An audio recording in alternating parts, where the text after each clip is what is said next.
السلام عليكم ورحمة الله وبركاته. الحمد لله نحمده ونستعينه ونستغفره ونؤمن به ونتوكل عليه ونعوذ بالله من شرور أنفسنا ومن سيئات أعمالنا. من يهده الله فلا مضل له ومن يضلله فلا هادي له، ونشهد أن سيدنا وسندنا وحبيبنا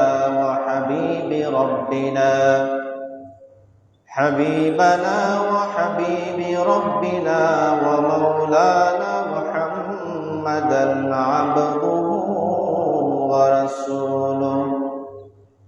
أما بعد فأعوذ بالله من الشيطان الرجيم. بسم الله الرحمن الرحيم. إن الله وملائكته يصلون على النبي يا أيها الذين آمنوا صلوا عليه وسلموا تسليما. اللهم صل على سيدنا مولانا محمد وعلى علي سيدنا مولانا محمد. إن التياري حصبا يوما إلى أرض الحرام، بلغ سلامي روضة فيها النبي المحترم. اللهم صل على سيدنا مولانا محمد وعلى علي سيدنا مولانا محمد. لا إله إلا الله محمد رسول الله صلى الله عليه وسلم. আল্লাহ পাক রব্বুল আলামিনের দরবারে লক্ষ লক্ষ কোটি কোটি শুকরিয়া ও সুজুদ, যেই মহান রব্বুল আলামিন আপনাদেরকে আমাকে মুহররমের মাসে অত্যন্ত দয়া করে মায়া করে সর্বশ্রেষ্ঠ দিন শুক্রবারের দিন, ইয়াউমুল জুমার দিন, সাপ্তাহিক ঈদের দিন, আগে আগে ওনার ঘর মসজিদের মধ্যে আসার মতো বসার মতো তৌফিক দান করেছেন। আল্লাহ পাক রব্বুল আলামিন এই পৃথিবীর লক্ষ লক্ষ কোটি কোটি মানুষ থেকে সিলেক্ট করে আলাদা করে বাছাই করে আমাদেরকে ওনার ইবাদতের জন্য নিয়োগ দেওয়ার মতো ক্ষমতা দান করেছেন। এজন্য সবাই মিলে কায়ম অনুবাক্যে হৃদয়ের বদ্ধ কপাটকে উজাড় করে ইসলামী বলে বলিয়ান হয়ে ঈমানিতে দিতে জিয়ান হয়ে সুচ্চ কণ্ঠে ওই মহিয়ান গরিয়ান মাহবুদের শাহান শাহী দরবারে শুকরিয়াতান প্রত্যেকে বলি আলহামদুলিল্লাহ। শুকুর আদায় করছি নবিয়ুনা হাবিবুনা কুদওয়াতুনা সানাদুনা মুরশিদুনা ওয়া মাওলানা মুহাম্মদ সাল্লাল্লাহু আলাইহি ওয়াসাল্লামের উম্মত হিসাবে আমরা দুনিয়ার জমিনে আসতে পেরেছি। প্রত্যেক জুমায় আমরা ধারাবাহিকভাবে কোনো না কোনো বিষয় নিয়ে কথা বলি। গত জুমায় আমরা কারবালার যুদ্ধের ইতিহাস নিয়ে কথা বলেছিলাম। ইমাম হুসাইন রাদিয়াল্লাহু তাআলা আনহু কেন কারবালার ময়দানের মধ্যে গিয়েছিলেন, তার কারণ কি ছিল, এবং ইয়াজিদ বাহিনী ইমাম হুসাইন রাদিয়াল্লাহু তাআলা আনহুকে কেন হত্যা করেছিল, বা কারবালার যে একটা মেইন প্রেক্ষাপট সেটা নিয়ে আমরা আলোচনা করেছিলাম। আজকের জুমার আলোচনার বিষয় হলো আল্লাহর হাবিব সাল্লাল্লাহু আলাইহি ওয়াসাল্লামের আহলে বাইতের মুহাব্বত, তাদের শান এবং তাদের মান। এই দৃষ্টিকোণ থেকে যদি আমরা দেখি তাহলে আল্লাহ পাক রব্বুল আলামিন এই মানব জাতিকে হেদায়তের জন্যে কোরআনুল কারীম পাঠিয়েছেন নবীর মাধ্যমে সুদীর্ঘ 23 বছরে 60টি পদ্ধতিতে।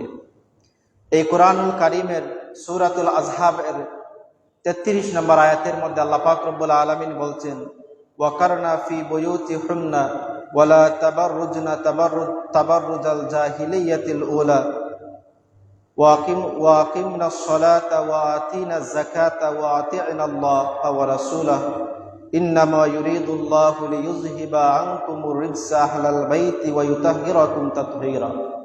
আল্লাহ পাক রব্বুল আলামিন এই আয়াত যদি আপনি তাফসিরের গ্রন্থ দেখেন, বিশেষ করে তাফসির ইবনে কাসিরের মধ্যে হাফিজ ইমাদউদ্দিন ইবনে কাসির বলেছেন, এই আয়াতগুলা নাজিল হয়েছে যে আল্লাহর হাবিব সাল্লাল্লাহু আলাইহি ওয়াসাল্লামের স্ত্রীদেরকে আদব শিক্ষা দেওয়ার জন্য।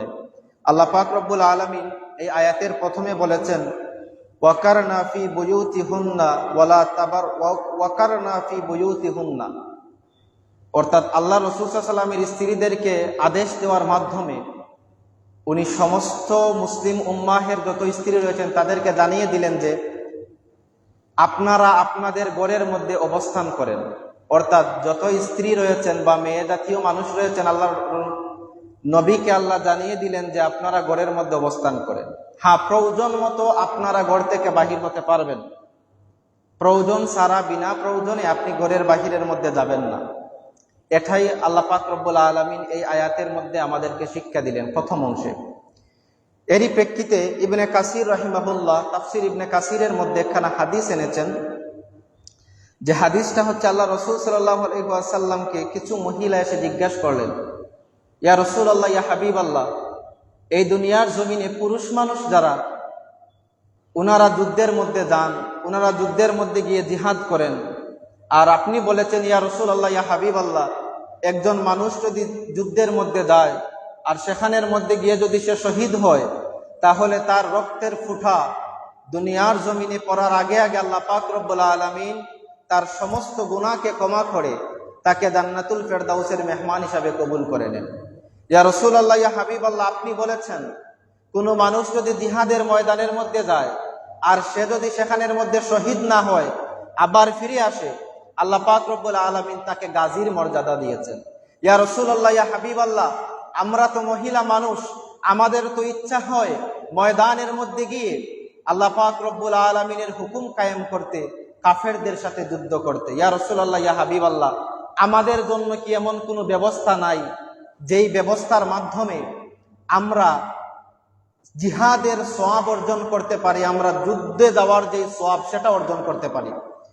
ওই সময় আল্লাহ রাসূল সাল্লাল্লাহু আলাইহি ওয়াসাল্লাম বললেন, মান কাদাত আও কালিমাতুন নাহওয়াহা মিন কুন্না ফি বাইতিহা ফাইন্নাহা তুদরিকু আমালাল মুজাহিদিনা ফি সাবিলিল্লাহ। আল্লাহ রাসূল সাল্লাল্লাহু আলাইহি ওয়াসাল্লাম বললেন, যে নারীরা পর্দা সহকারে তার ঘরের মধ্যে বসে থাকবে এবং তার সতীত্বকে ধরে রাখবে, আল্লাহ পাক রব্বুল আলামিন ওই সমস্ত নারীদেরকে জিহাদে যাওয়া যোদ্ধাদের সমপরিমাণ সওয়াব দিবেন। বলেন সুবহানাল্লাহ। তাহলে আয়াতের প্রথম অংশে আল্লাহ পাক রব্বুল আলামিন আল্লাহর হাবিব সাল্লাল্লাহু আলাইহি ওয়াসাল্লামের যে স্ত্রী উম্মাহাতুল মুমিনিন, আমাদের জন্য যারা মা, মুমিনদের জন্য মা হচ্ছেন আল্লাহর নবীর স্ত্রীগণ, উনাদেরকে শিক্ষা দিলেন আপনারা প্রয়োজন ব্যতীত ঘরের বাহিরে যাবেন না, প্রয়োজন হলে যাইতে পারেন। এই হচ্ছে একটা বিষয়। এরপরে আল্লাহ পাক রব্বুল আলামিন বলছেন, ওয়া তাবাররাজনা তাবাররুজাল জাহিলিয়াতিল উলা। হে আল্লাহ রাসূল সাল্লাল্লাহু আলাইহি ওয়াসাল্লামের স্ত্রীগণ, অর্থাৎ ইন্ডিকেট করা হয়েছে এখানে আল্লাহ রাসূল সাল্লাল্লাহু আলাইহি ওয়াসাল্লামের স্ত্রীগণের প্রতি। এর মাধ্যমে গোটা মুসলিম উম্মাহের যত স্ত্রী সমাজ রয়েছেন উনাদেরকে আল্লাহ পাক রব্বুল আলামিন জানিয়ে দিয়েছেন, ওয়ালা তাবাররাজনা তাবাররুজাল জাহিলিয়াতিল উলা। জাহিলি যুগে মেয়েরা যেইভাবে বেপরদা হিসাবে পর্দা ছাড়া রাস্তাঘাটের মধ্যে ঘোরাফেরা করত, তোমরা এই যুগের মধ্যে এসে এরকম বেপরদা হয়ে ঘোরাফেরা করবে না। অর্থাৎ পর্দা ছাড়া জাহিলি যুগের মেয়েদের মতো তোমরা রাস্তার মধ্যে ঘোরাফেরা করবে না। এই আয়াতের ব্যাখ্যার মধ্যে ইবনে কাসির রাহিমাহুল্লাহ লিখেছেন যে বেপরদা হিসাবে ঘোরা মানে হচ্ছে একজন নারী যখন ঘর থেকে বাহির হবেন, ঘরের মধ্যে ওনার স্বামী যখন থাকবেন উনার সাথে যেইভাবে হাঁটাচলা করতে পারবেন, কথা বলতে পারবেন, এই অঙ্গ ভঙ্গিমায় সাজসজ্জা সহ উনি বাহির হতে পারবেন না। অর্থাৎ উনার স্বামীর সাথে যতটুকু করতে পারবেন এই ভঙ্গিমায় ঘর থেকে বাহির হতে পারবেন না। উনি আরো বলেছেন এটা হচ্ছে যে উনার উড়না উনার মাথার মধ্যে থাকবে, কিন্তু উনি উড়নাকে বাদ দিবেন না, অর্থাৎ এলোমেলো থাকবে, এরকম একটা অবস্থা। এইরকম ভাবে জাহিলি যুগের মেয়েরা ঘর থেকে বাহির হতো। আর ওই সময় তারা পুরুষদের প্রতি যে একটা আকৃষ্টের শিকার হতো, তখন সমাজের মধ্যে ফিতনা সৃষ্টি হতো, ফাসাদ সৃষ্টি হতো। আর শয়তান ওই পুরুষ এবং ওই নারীর দিক থেকে একটা কম্বিনেশন টান সৃষ্টি করত, যার মাধ্যমে সমাজের মধ্যে দর্শন রাহাজানির এরকম কাজ হতো। কিন্তু আজকে যদি আমরা দেখি, বর্তমান সময়ের মধ্যে প্রত্যেক দিন আপনি যদি সোশ্যাল মিডিয়া দেখেন, খুলেন, দেখবেন বাংলাদেশের মধ্যে কোনো না কোনো জায়গায় শিশু দর্শন হচ্ছে, নারী দর্শন হচ্ছে, বৃদ্ধ এমনকি পাগল যারা সেন্সলেস মানুষ তাদেরকে পর্যন্ত দর্শন করে ফেলে। তাহলে এর মেইন কারণটা কি? আপনি যখন ঘর থেকে বাহির হবেন, একজন মানুষ যদি পর্দা সহকারে বাহির হয় আর একজন মানুষ তার দিকে তাকাবে না, আর আপনি যদি খোলামেলা রাস্তার মধ্যে বাহির হন আর একজন মানুষ যদি আপনার দিকে তাকায়, দুষ্টাকার। আল্লাহ পাক রব্বুল আলামিন বলছেন ওই সমস্ত নারীরা আল্লাহর রহমতের মধ্যে থাকবে যেই সমস্ত নারীরা ঘরের মধ্যে পর্দা সহকারে থাকবে। এখন আপনি যদি বেপর্দা হয়ে উড়না ছাড়া টি শার্ট পরে রাস্তার মধ্যে চলে যান আর আরেকজন পুরুষ যদি আপনার দিকে তাকায়, আপনি বলবেন উনি ইফটিজিং করছেন। আপনি নিজে প্রোডাক্ট, একজন পণ্য হিসাবে আপনি তার সম্মুখে দিয়ে চলাফেরা করছেন, আর একজন মানুষ যখন তাকায় আপনি তাকে বলছেন ইফটিজিং করছে। তাহলে সমাজের মধ্যে মেইন চিন্তাধারা হচ্ছে দর্শন থেকে আপনি যদি এক রেহাই পেতে হয়, আল্লাহ পাক রব্বুল আলামিন কোরআনের মধ্যে বলছেন ওয়ালা তাবাররাজনা তাবাররুজাল জাহিলিয়াতিল উলা, হে মহিলাগণ, জাহিলি যুগের মহিলারা যেইভাবে বেপর্দা হয়ে রাস্তার মধ্যে ঘোরাফেরা করত, এইভাবে তোমরা রাস্তার মধ্যে ঘোরাফেরা করিও না। এভাবে যদি ঘোরাফেরা করো তাহলে সমাজ কখনো শান্তি হবে না। আর যখন আপনি কোরআনের আইনকে বাস্তবে রূপান্তরিত করবেন, ইনশাআল্লাহুল আজিজ, কখনো এই সমাজের মধ্যে দর্শন আর হবে না। আল্লাহ পাক রব্বুল আলামিন আমাদেরকে বুঝার তৌফিক দান করেন। এই 33 নম্বর আয়াতে সূরা আযহাবের ইবনে কাসির রাহিমাহুল্লাহ লম্বা একটা ঘটনা বর্ণনা করেছেন যে সমাজের মধ্যে যখন নারীরা বেপর্দা হিসাবে চলাফেরা করে তাহলে ওই সমাজ কিভাবে ধ্বংস হয়। উনি একটা ঘটনা বলেছেন যে সেটা হচ্ছে জাহিলি যুগের নূহ আলাইহিস সালাতু সালাম এবং ইদ্রিস আলাইহিস সালাতু সালামের মধ্যবর্তী যুগে। এই যুগের একটা ঘটনা ইবনে কাসির উনার তাফসির ইবনে কাসিরের মধ্যে এনেছেন যে নূহ আলাইহিস সালাতু সালাম এবং ইদ্রিস আলাইহিস সালাতু সালামের যুগে কিছু মানুষ বসবাস করত পাহাড়ের মধ্যে, আবার কিছু মানুষ বসবাস করত সমতল ভূমি, সমতল জমির মধ্যে। পাহাড়ের মধ্যে যেই সমস্ত মানুষ বসবাস করত ওই সমস্ত মানুষের পুরুষ মানুষরা ছিল সুন্দর আর নারী মানুষরা ছিল একটু কালো। আর দ্বিতীয় নম্বর হচ্ছে যারা সমতল ভূমিতে বসবাস করত তাদের নারীরা ছিল সুন্দর, পুরুষরা ছিল কালো। অর্থাৎ দেখেন কম্বিনেশনটা যদি আমি আপনাদেরকে বুঝিয়ে বলি যে নূহ আলাইহিস সালাতু সালাম এবং ইদ্রিস আলাইহিস সালাতু সালামের সময়ে দুইটা গোত্র, দুইটা কাবিলা বসবাস করত। এক গোত্র বসবাস করত পাহাড়ের মধ্যে, আরেকটা গোত্র বসবাস করত সমতল ভূমির মধ্যে। পাহাড়ে যারা বসবাস করত তাদের স্ত্রীরা ছিল কালো, পুরুষেরা ছিল সুন্দর। আর সমতল ভূমির মধ্যে যারা বসবাস করত তাদের নারীরা ছিল সুন্দর, পুরুষরা ছিল কালো, অর্থাৎ বিপরীত। এই সময় ইবলিস শয়তান সেই কাবিলা, সেই গোত্র যারা সমতল ভূমির মধ্যে বসবাস করত, এই ভূমির মধ্যে ইবলিস শয়তান সে যে একজন কামলা সেজে সেখানের মধ্যে চলে গেল এবং সেখানের মধ্যে যাওয়ার পরে সে কাজ করতে শুরু করলো। এট দ্য সেম টাইম সে কিছু দিয়ে একটা বাঁশির মতো কিছু জিনিস তৈরি করলো। আর ওই সময় ইবলিস শয়তান ওই বাঁশির মধ্যে যখন বাঁশি বাজাইতো, ওই সমস্ত সমতল ভূমির এলাকার নারী এবং পুরুষরা তার বাঁশির সুর শুনে এমন ভাবে আকৃষ্ট হলো, সে যখনই বাঁশি বাজাইতো এলাকার সমস্ত নারী পুরুষ এক জায়গার মধ্যে জমায়েত হয়ে যাইত। মানুষটাকে সে হচ্ছে ইবলিস, একজন মানুষের সুরত ধরে এলাকার মধ্যে প্রবেশ করেছে। দেখা গেল এই ইবলিস শয়তান বাঁশি বাজাইয়া যাচ্ছে, একটা সময় ওই সমস্ত অত্র এলাকার মধ্যে ভাইরাল হয়ে গেল বিষয়টা যে অমুক এলাকার অমুক গোত্রের মধ্যে একজন মানুষ রয়েছেন, উনি এমন সুন্দর বাঁশি বাজান, উনি যেই সময় বাঁশি বাজান, বাঁশি বাজাইতে দেরি হয়, সমস্ত মানুষেরা উনার সুরে আকৃষ্ট হইতে দেরি হয় না। ওই সময় এলাকার মানুষ তারা চিন্তা করলো, তাহলে একটা কাজ বাবা দাও, আমরা আমাদের সমতল ভূমি এলাকার মধ্যে আমরা কি করব, একটা মেলা তৈরি করব। ওই মেলার মধ্যে যিনি বাঁশি বাজাইতে পারেন উনি সুন্দর করে বাঁশি বাজাইবেন, আর সমস্ত মানুষ আমরা মেলার মধ্যে যাইব। ইবলিস যথাৎ সহকারে সে বাঁশি বাজাইতে শুরু করলো। মেলার মধ্যে নারী এবং পুরুষেরা আসলো, পুরুষেরা সেজেগুজে আসলো, নারীরা সেজেগুজে বেপর্দার সহিত সেই মেলার মধ্যে আসলো। ইবলিস সেখানের মধ্যে জুড়ে জুড়ে উচ্চ সুরে বাঁশি বাজাইতে শুরু করলো। তাদের মধ্যে একটা কম্বিনেশন তৈরি হলো। দেখা গেল পাহাড়ের মধ্যে যেই সমস্ত মানুষ বসবাস করতেন, ওই পাহাড়বাসী একজন কালো পুরুষ, একজন সুন্দর পুরুষ চলে আসলে সেখানের মধ্যে, কারণ উনার পাহাড়ের মধ্যে যত নারী বসবাস করে সমস্ত নারীরাই দেখতে কুৎসিত। আর ওই পাহাড়ের সুন্দর পুরুষটা যেই সময় সমতল ভূমির মেলার মধ্যে চলে আসলো, এসে যখন সে দেখলো সুন্দর সুন্দর নারীরা এই মেলার মধ্যে এসে আনন্দ ফুর্তি করতেছে, আর এদিকে একজন মানুষ বাঁশি বাজাইতেছে, আর সবাই মিলে আনন্দ ফুর্তি করতেছে, ওই পাহাড়ি মানুষটা চলে গেল তার পাহাড়ের মধ্যে। সে গিয়ে বলল, ভাইয়েরা শুনেন, আমাদের লাগা যেই মানুষেরা বসবাস করে সমতল ভূমির মধ্যে, তাদের নারীরা খুবই সুন্দর, আর আমাদের নারীরা তো হলো কালো কালো দেখতে। তাহলে আসেন আগামীকাল আমরা মেলার মধ্যে চলে যাই, সেখানের মধ্যে আমরা সুন্দর সুন্দর নারীকে গিয়ে দেখে আসি। যেই কথা সেই কাজ, সমস্ত গ্রামবাসীর পুরুষেরা সাজগুজ করে মেলার মধ্যে চলে গেল, আবার সমস্ত নারীরাও সাজগুজ করে মেলার মধ্যে চলে গেল। আর এদিক থেকে ইবলিস শয়তান সে বাঁশি বাজিয়ে যাচ্ছে, বাজিয়ে যাচ্ছে। একটা সময় দেখা গেল দুই গোত্রের সমতল ভূমি এবং পাহাড়ি ভূমির দুইজন মানুষেরা মিলে তারা বেহায়াপনা খারাপ কাজের মধ্যে লিপ্ত হয়ে গেল। তাহলে ইবনে কাসির উনার তাফসির ইবনে কাসিরের মধ্যে এই ঘটনা উল্লেখ করে বুঝিয়ে দিলেন, সমাজের মধ্যে ফিতনা তৈরি করার মেইন কারখানা হচ্ছে নারীরা যখন বেপরদায় সমাজের মধ্যে চলা শুরু করবে, আর পুরুষরা যখন ওই সময় নারীদের দিকে কুদৃষ্টিতে তাকাবে, তাহলে ওই দুই জিনিস যতক্ষণ পর্যন্ত কন্ট্রোলের মধ্যে না আসবে, সমাজের মধ্যে কখনো শান্তি আসবে না।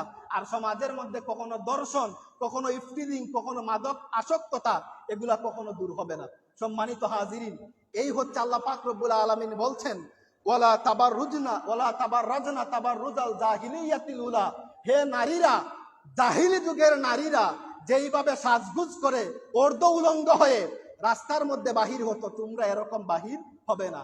আল্লাহ পাক রব্বুল আলামিন আমাদের সবাইকে এই বুঝটুকু রাখার জন্য তৌফিক দান করেন। এরপরে আল্লাহ পাক রব্বুল আলামিন এখানের মধ্যে আমার আলোচনার যেই বিষয় সেটার মধ্যে আমি চলে যাচ্ছি, আয়াতের মধ্যে ছিল, এজন্য আমি বললাম। আল্লাহ পাক রব্বুল আলামিন বলছেন, ইন্নামা ইউরিদুল্লাহু লিইউযহিবা আনকুমুর রিজসা আহলাল বাইতি ওয়া ইউতাহহিরাকুম তাতহীরা। হে আল্লাহর হাবিব সাল্লাল্লাহু আলাইহি ওয়াসাল্লামের পরিবারগণ, আল্লাহ পাক রব্বুল আলামিন তোমাদেরকে পবিত্র করেছেন। অর্থাৎ আল্লাহ পাক রব্বুল আলামিন নবীর পরিবারকে রিজিস ও পবিত্রতা থেকে দূর করে পবিত্র করেছেন। এখন আসেন, নবীর পরিবার কারা? নবীর পরিবার তাদেরকে বলা হয় আহলুল বাইত, অর্থাৎ যারা নবীর পরিবার। এখন আসেন, নবীর পরিবার কারা? নবীর পরিবার কারা এই নিয়ে বিভিন্ন ভিত্তি রয়েছে, বা তিনভাবে বলা যায়। কুরাইশ বংশের মানুষ, যেহেতু আল্লাহর নবী তাদের বংশের মধ্যে জন্মগ্রহণ করেছেন, এজন্য কুরাইশ বংশের মানুষ আল্লাহর হাবিবের পরিবার। এরপরে আল্লাহর হাবিব সাল্লাল্লাহু আলাইহি ওয়াসাল্লামের যে স্ত্রীরা রয়েছেন, এরাও হচ্ছেন আহলুল বাইত, নবীজির পরিবার। কিন্তু স্পেশাল ভাবে আল্লাহর হাবিব সাল্লাল্লাহু আলাইহি ওয়াসাল্লাম কিছু মানুষকে ইন্ডিকেট করে বলেছেন, এরাই হচ্ছে আমার আহলে বাইত। ওই মানুষগুলা কারা, আমরা আজকে তাদের পরিচয় জানবো। এবং আমি আশা করেছি নবীর পরিবার যে আহলুল বাইত, এই আহলুল বাইতের 10টা মর্যাদার কথা আজকে আপনাদেরকে শোনাবো। তাদের এই 10টা মর্যাদার কথা আল্লাহ পাক রব্বুল আলামিন আমাদের নবীর মাধ্যমে হাদিস শরীফের মধ্যে আমাদেরকে জানিয়ে দিয়েছেন। প্রথমত আসেন, আহলে বাইত কারা? আহলে বাইত কারা এই বিষয়ে ইবনে কাসির রাহিমাহুল্লাহ তাফসির ইবনে কাসিরের মধ্যে মুসআব ইবনে আম্মার রাদিয়াল্লাহু তাআলা আনহু হতে একটা হাদিস বর্ণনা করেছেন, যে হাদিসটা হচ্ছে একদিন আলী রাদিয়াল্লাহু তাআলা আনহুকে কিছু মানুষ গালাগালি করতেছে। আলী রাদিয়াল্লাহু তাআলা আনহুকে আল্লাহ রাসূল সাল্লাল্লাহু আলাইহি ওয়াসাল্লামের চাচাতো ভাই, উনাকে একটা গোত্রের মধ্যে কিছু মানুষ গালাগালি করতেছে। উনি বলছেন যে আমি ওই গোত্রের মধ্যে চলে গেলাম, সেখানের মধ্যে গিয়ে দেখলাম তারা বেদুম সে আলী রাদিয়াল্লাহু তাআলা আনহুকে গালাগালি করতেছে। তো আমিও তাদের সাথে শরীক হয়ে আলী রাদিয়াল্লাহু তাআলা আনহুকে গালি দিলাম। একটা সময় দেখা গেল মানুষগুলো আলী রাদিয়াল্লাহু তাআলা আনহুকে গালি দিয়ে তারা তাদের বাড়ির মধ্যে চলে গেল। বাড়ির মধ্যে যখন তারা চলে গেল, আমি সেখানের মধ্যে অবস্থান করলাম। আরেকজন মানুষ আমাকে এসে জিজ্ঞাসা করলো, আরে ভাই, শেষমেশ আপনিও আলী রাদিয়াল্লাহু তাআলা আনহুকে গালি দিলেন। তো উনি বলছেন যে আমি তো উনাকে গালি দেই নাই, মানুষেরা উনাকে গালি দিচ্ছে, তাদের সাথে তাল মিলাইয়া আমিও গালি দিচ্ছি। তো উনি বলছেন যে তাহলে শুনেন, আপনি যে মানুষের সাথে তাল মিলিয়ে সাইয়্যিদুনা আমাদের নেতা আলী রাদিয়াল্লাহু তাআলা আনহুকে গালি দিলেন, আপনি কি জানেন আল্লাহর হাবিব সাল্লাল্লাহু আলাইহি ওয়াসাল্লাম আলী রাদিয়াল্লাহু তাআলা আনহুর ব্যাপারে কি বলেছেন এবং আলী রাদিয়াল্লাহু তাআলা আনহুর ব্যাপারে আল্লাহর হাবিব সাল্লাল্লাহু আলাইহি ওয়াসাল্লাম কি বলেছেন আপনি কি জানেন? ওই সময় উনি বলছেন না, আমি তো জানি না। উনি বলছেন তাহলে শুনেন, আমি কোনো একদিন ফাতেমা রাদিয়াল্লাহু তাআলা আনহার ঘরের মধ্যে গেলাম। সেখানের মধ্যে গিয়ে জিজ্ঞাসা করলাম, ফাতেমা রাদিয়াল্লাহু তাআলা আনহা, আপনি আপনার স্বামী সাইয়্যিদুনা আলী রাদিয়াল্লাহু তাআলা আনহু সম্পর্কে আমাকে কিছু বলেন, উনার কিছু গুণাবলী, উনার কিছু গুণ আমাকে বলেন।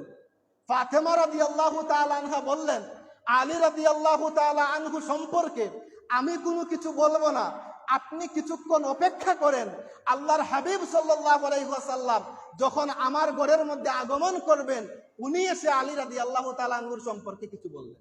উনি বলছেন যে আমি অপেক্ষা করলাম, অপেক্ষা করতে করতে কিছু সময় চলে গেল। এই সময় আমি দেখলাম আল্লাহর হাবিব সাল্লাল্লাহু আলাইহি ওয়াসাল্লাম ওই সময় ফাতেমা রাদিয়াল্লাহু তাআলা আনহার ঘরের মধ্যে চলে আসলেন এবং উনার হাতের মধ্যে দুইজন বাচ্চা, এক হাতের মধ্যে হাসান আর আরেক হাতের মধ্যে হুসাইন রাদিয়াল্লাহু তাআলা আনহু, দুজনকে নিয়ে আল্লাহ রাসূল সাল্লাল্লাহু আলাইহি ওয়াসাল্লাম যখন ফাতেমা রাদিয়াল্লাহু তাআলা আনহার ঘরের মধ্যে প্রবেশ করলেন, উনি বলছেন সাথে সাথে আমি জিজ্ঞাসা করলাম, ইয়া রাসূলুল্লাহ, ইয়া হাবিবাল্লাহ, আপনি আমাকে সাইয়্যিদুনা আলী রাদিয়াল্লাহু তাআলা আনহু সম্পর্কে কিছু বলেন।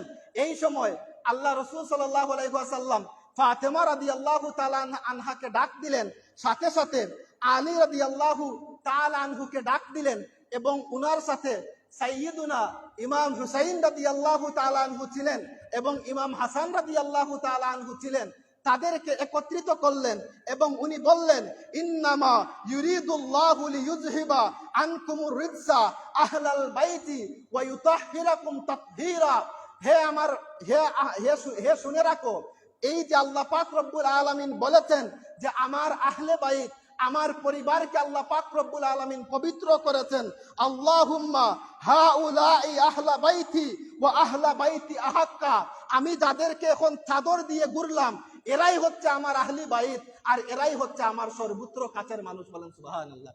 ওই সময় উনি বলছেন যে এই কাছের মধ্যে ছিলেন ইমাম হাসান, ইমাম হুসাইন এবং আলী রাদিয়াল্লাহু তাআলা আনহু এবং ফাতেমা রাদিয়াল্লাহু তাআলা আনহা এবং মুহাম্মদুর রাসূলুল্লাহ সাল্লাল্লাহু আলাইহি ওয়াসাল্লাম।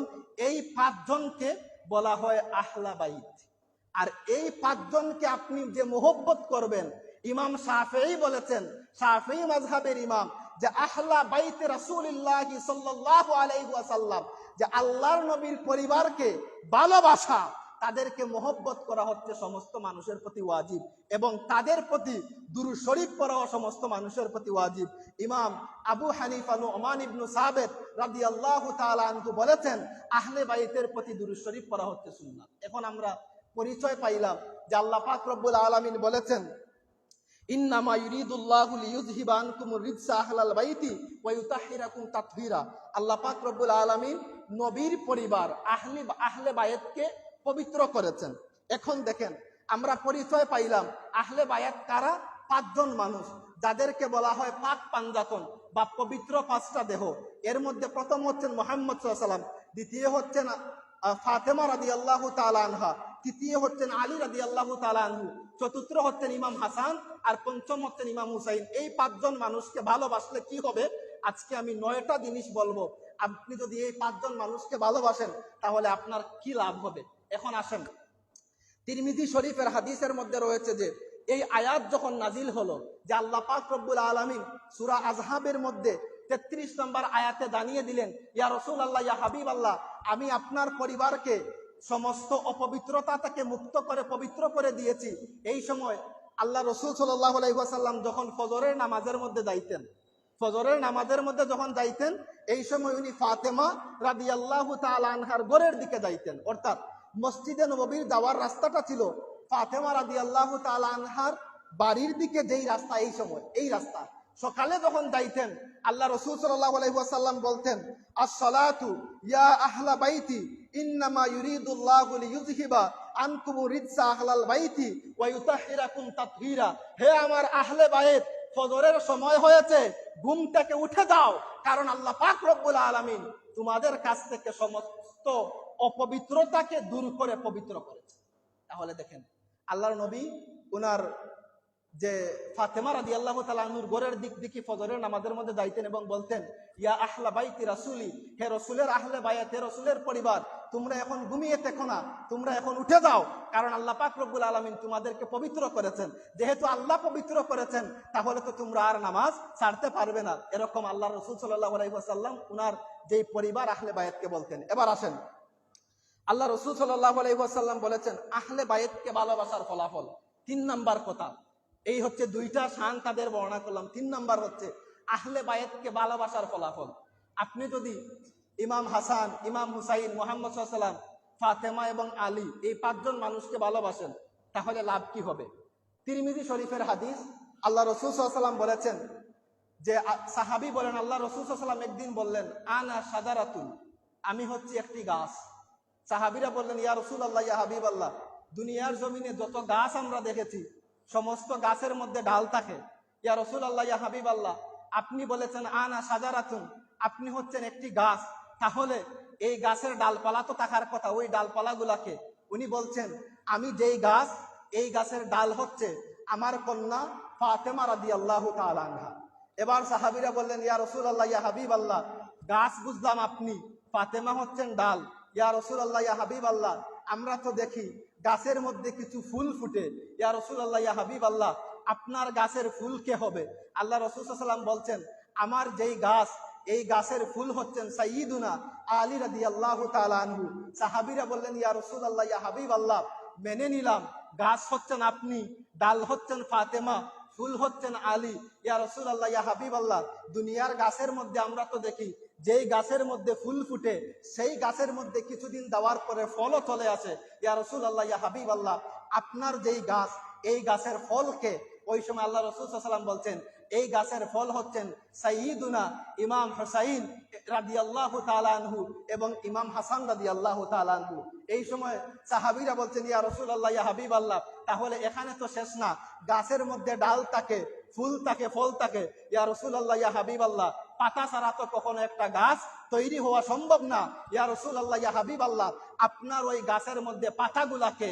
উনি বলছেন, হে আমার সাহাবীরা, শুনে রাখো, আজ থেকে নিয়ে কিয়ামত পর্যন্ত দুনিয়ার জমিনে আমার যত উম্মত চলে আসবে, আর আমার ওই উম্মত গুলা যখন আমি মুহাম্মদুর রাসূলুল্লাহ সাল্লাল্লাহু আলাইহি ওয়াসাল্লামকে ভালোবাসবে আর আমার আহলে বাইতকে ভালোবাসবে, আমার সমস্ত উম্মতেরা হচ্ছেন আমার সেই গাছের পাতা। সাহাবীরা বলছেন, ইয়া রাসূলুল্লাহ, ইয়া হাবিবাল্লাহ, মানলাম যারা আপনাকে ভালোবাসবে, আপনার আহলে বাইতকে ভালোবাসবে, সমস্ত উম্মতেরা হচ্ছেন সেই গাছের পাতা।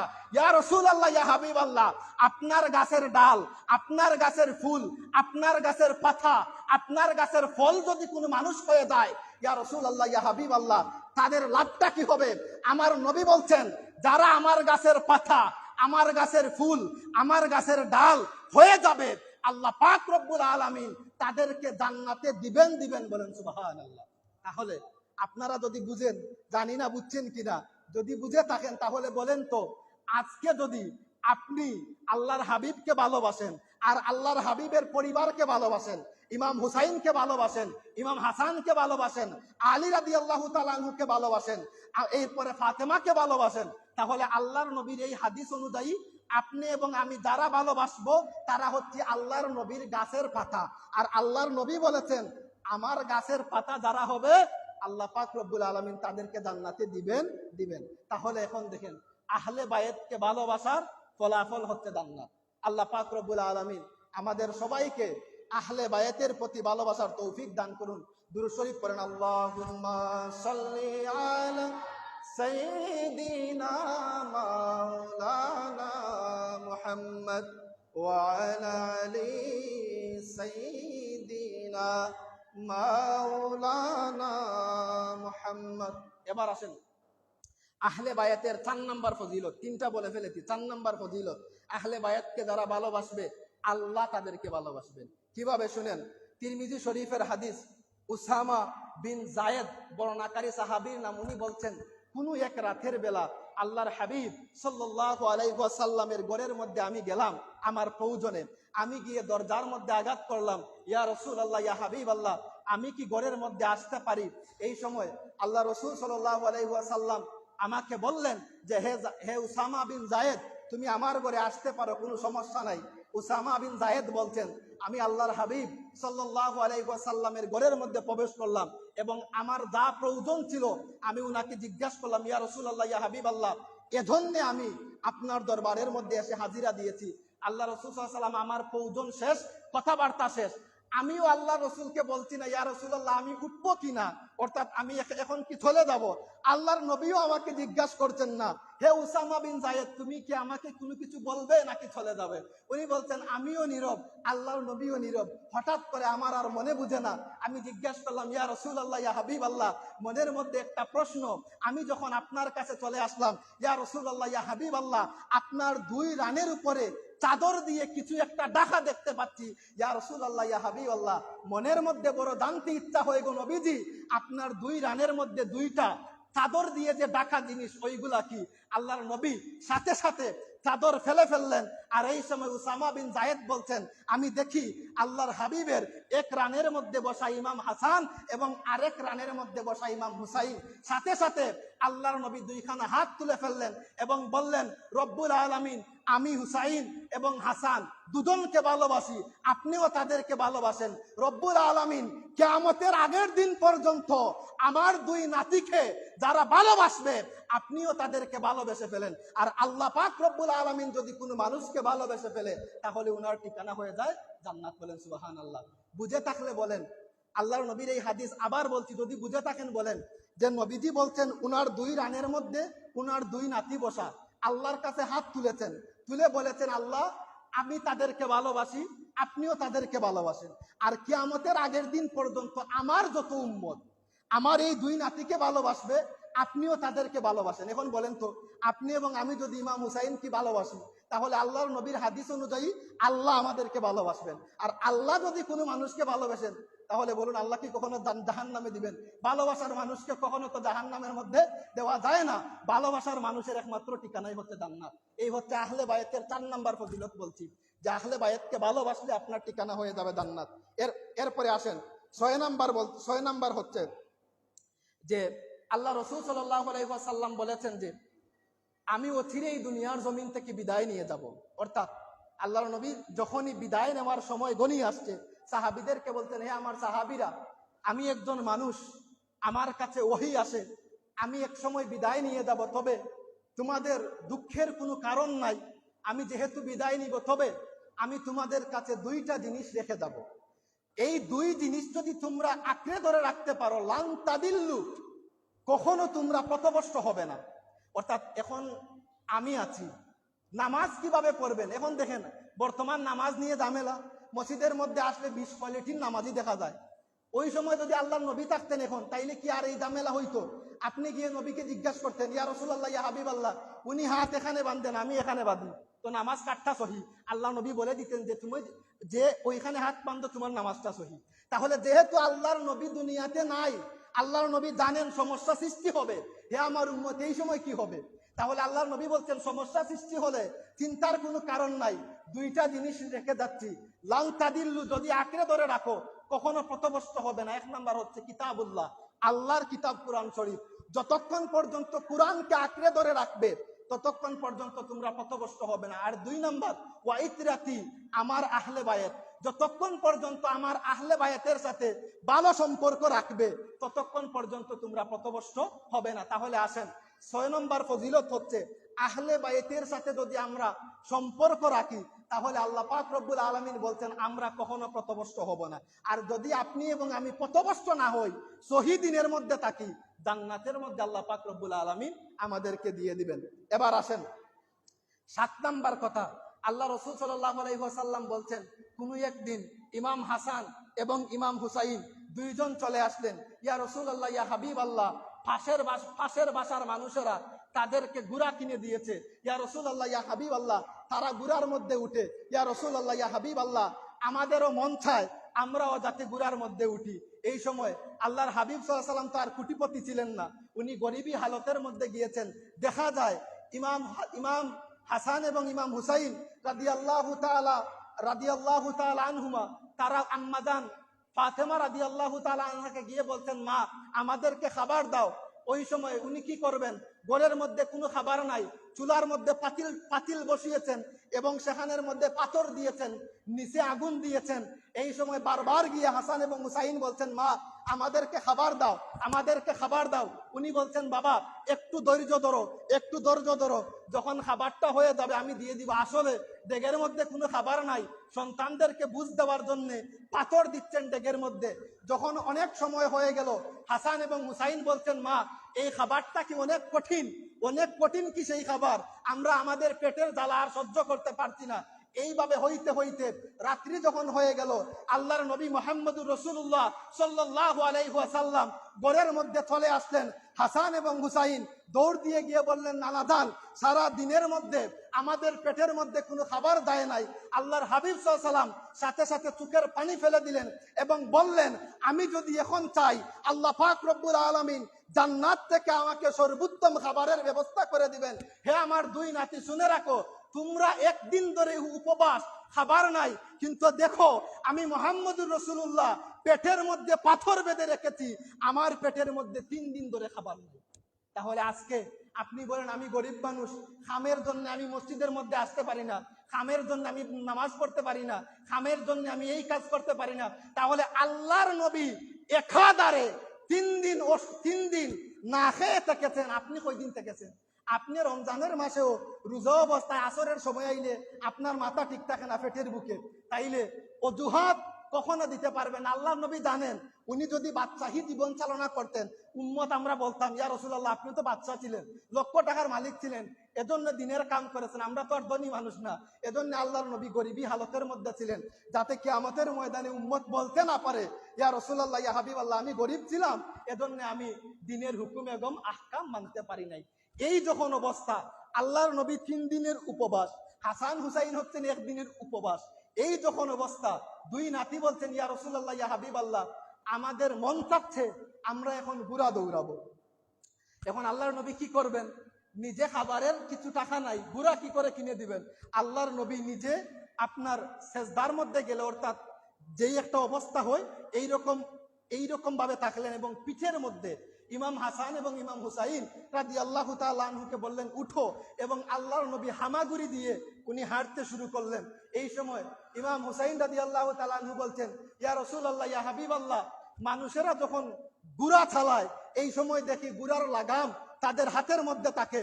ইয়া রাসূলুল্লাহ, ইয়া হাবিবাল্লাহ, আপনি তো ঘোড়া সাজলেন, ইয়া রাসূলুল্লাহ, ইয়া হাবিবাল্লাহ, লাগাম তো আমাদের হাতে খুঁজে পাচ্ছি না। আল্লাহর নবী বলছেন, হে হুসাইন, তুমি এক কাজ করো, নবীজির চুল ছিল কাঁধ পর্যন্ত, বাবরি চুল, উনি বলছেন তুমি আমার চুলের মধ্যে ধরে ফেলো, এটাই হচ্ছে তোমার লাগাম, আর সেখানের মধ্যে টান দাও, আমি মুহাম্মদুর রাসূলুল্লাহ বুড়া সাথে আমার 2 নাতিকে সমস্ত গড় চক্কর দিব। বলেন সুবহানাল্লাহ। কতটুকু ভালোবাসতেন ইমাম হাসান এবং হুসাইনকে। শুধু এখানেই শেষ না, আল্লাহর হাবিব সাল্লাল্লাহু আলাইহি ওয়াসাল্লাম নামাজের মধ্যে সাহাবীদেরকে নিয়ে মসজিদে নববীর মধ্যে নামাজ পড়াচ্ছেন। এই সময় ইমাম হুসাইন রাদিয়াল্লাহু তাআলা আনহু চলে গেলেন মসজিদে নববীর মধ্যে। সেখানের মধ্যে যাওয়ার পরে আল্লাহর নবী সেজদার মধ্যে গেলেন। সেজদার মধ্যে যাইতে দেরি ইমাম হুসাইন রাদিয়াল্লাহু তাআলা আনহু উনার পিঠের মধ্যে উঠে গেলেন। এখন যখন ইমাম হুসাইন রাদিয়াল্লাহু তাআলা আনহু উনার পিঠের মধ্যে উঠলেন, আল্লাহর নবী 3 বার বললেন, সুবহান রাব্বিয়াল আলা, সুবহান রাব্বিয়াল আলা, সুবহান রাব্বিয়াল আলা। ইমাম হুসাইন পিঠ থেকে নামেন না, 7 বার বললেন ইমাম হুসাইন পিঠ থেকে নামেন না, আল্লাহর নবীও সেজদা থেকে উঠেন না। পিছনে হাজার হাজার সাহাবী, উনারা মনের মধ্যে চিন্তা, যতদিন আল্লাহর নবীর পিছনে নামাজ পড়েছি কখনো আল্লাহর নবী সেজদার মধ্যে গিয়ে এত দেরি করেন না, আজ এমন কি হলো? কিছু কিছু সাহাবী ভেবে নিয়েছেন সেজদার মধ্যে কি আল্লাহর হাবিব দুনিয়ার জমিন থেকে চলে গেলেন। হঠাৎ করে দেখা গেল আল্লাহর হাবিব আল্লাহু আকবার বলে মাথা তুলে ফেললেন। সাহাবীরা নামাজ শেষে বললেন, ইয়া রাসূলুল্লাহ, ইয়া হাবিব আল্লাহ, আপনি সেজদার মধ্যে তো এরকম দেরি করেন না, আজ এমন কি হলো আপনি সেজদার মধ্যে এত দেরি করলেন? আল্লাহর নবী বলেছেন, হে আমার সাহাবীরা শুনে রাখো, আমি যখন সেজদার মধ্যে গিয়েছিলাম আমার নাতি ইমাম হুসাইন রাদিয়াল্লাহু তাআলা আনহু আমার পিঠের মধ্যে ছিল। আমি যদি আল্লাহু আকবার বলে উঠে যেতাম, আমার হুসাইন আমার পিঠ থেকে পড়ে যেত।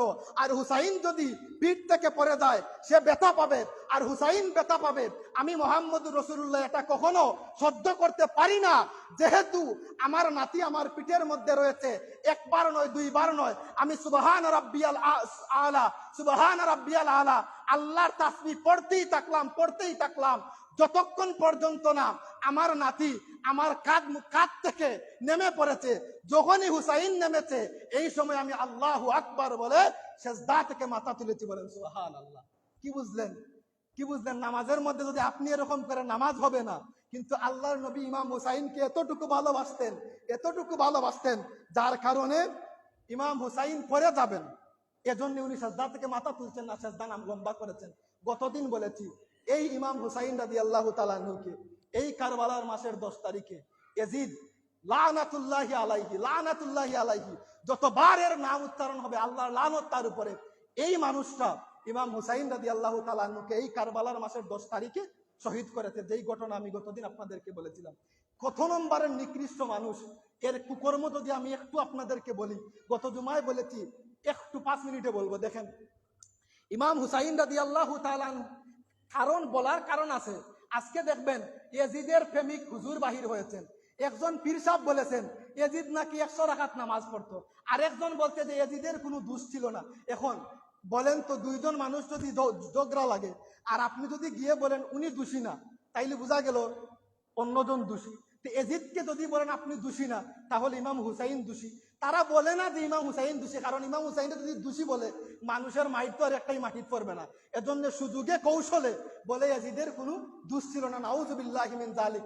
এখন দেখেন ইয়াজিদের দোষ ছিল কিনা আমি 5 মিনিট যদি বলি আপনারা দেখবেন। ইমাম হুসাইন রাদিয়াল্লাহু তাআলা আনহু যখন সেখানের মধ্যে গেলেন কারবালার প্রান্তরে, এই সময় সে কুফার গভর্নর নোমান বিন বশিরের পরিবর্তে ইবনে জিয়াদকে সেখানের মধ্যে দিল। আর ইবনে জিয়াদ তার হুকুম পেয়ে ইমাম হুসাইন রাদিয়াল্লাহু তাআলা আনহুর গর্দান থেকে আলাদা করলেন। যখন ইমাম হুসাইনের মাথা মুবারক ইয়াজিদের দরবারের মধ্যে পাঠানো হলো, 3টা হাদিস আল বেদায়া ওয়ান নেহায়ার মধ্যে ইবনে কাসির এনেছেন যে ইয়াজিদের সামনে যখন ইমাম হুসাইনের মাথা মুবারক রাখা, সে লাঠি দিয়ে ইমাম হুসাইন রাদিয়াল্লাহু তাআলা আনহুর দাঁতের মধ্যে আঘাত করতেছে। এই সময় একজন সাহাবী বলতেন, হে ইয়াজিদ, সাবধান হয়ে যাও, যেই দাঁতের মধ্যে তুমি লাঠি দিয়ে আঘাত করেছো আমি নিজে দেখেছি।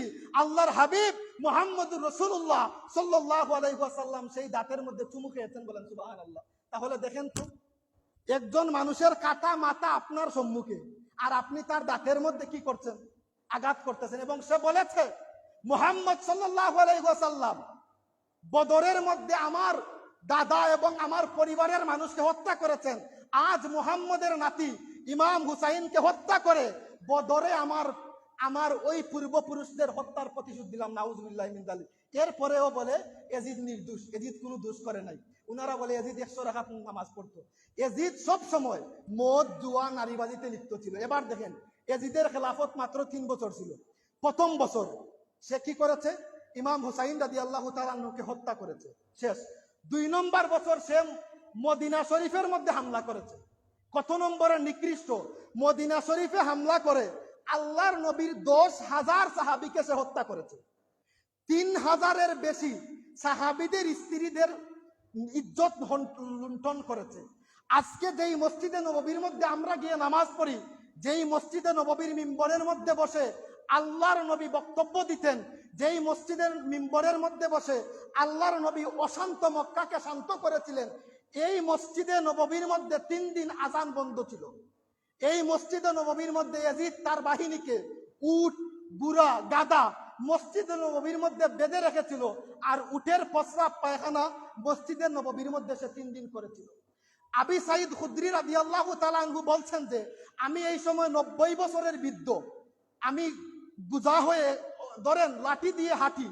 এই সময় আমি দেখি ইয়াজিদের বাহিনীরা মক্কার মদিনার সমস্ত মানুষদেরকে তারা হত্যা করে ফেলছে। মসজিদে নববীর আজান বন্ধ।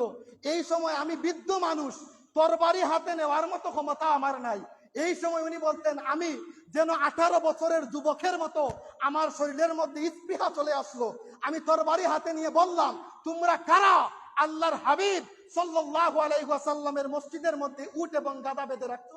এই সময় ইয়াজিদের বাহিনীরা চলে গেল এবং বললো এই মুরব্বীকে আর মাইরা লাভ নাই, উনি তো এমনিই মোরা।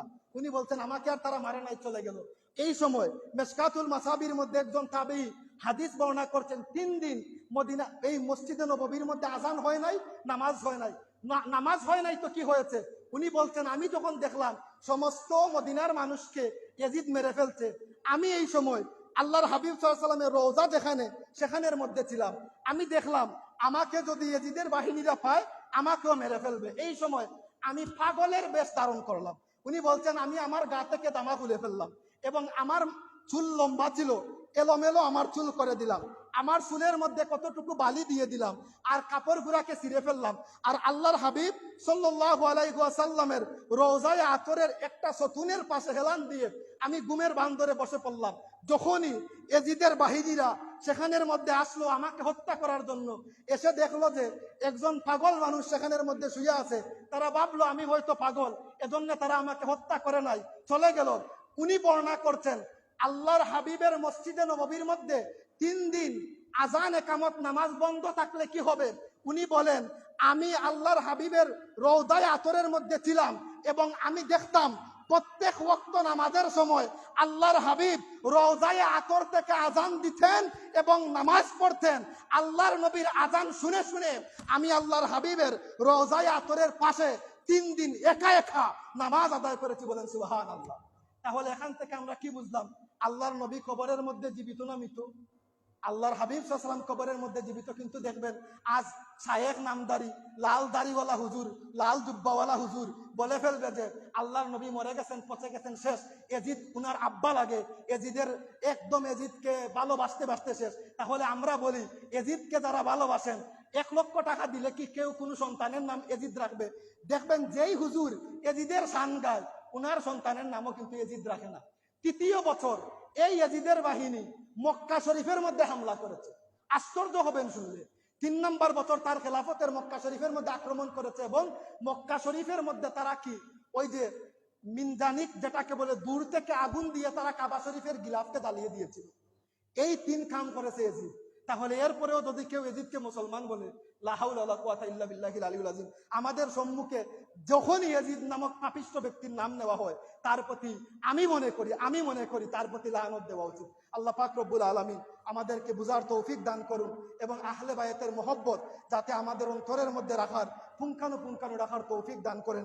সবাই বলুন আমিন। ওয়া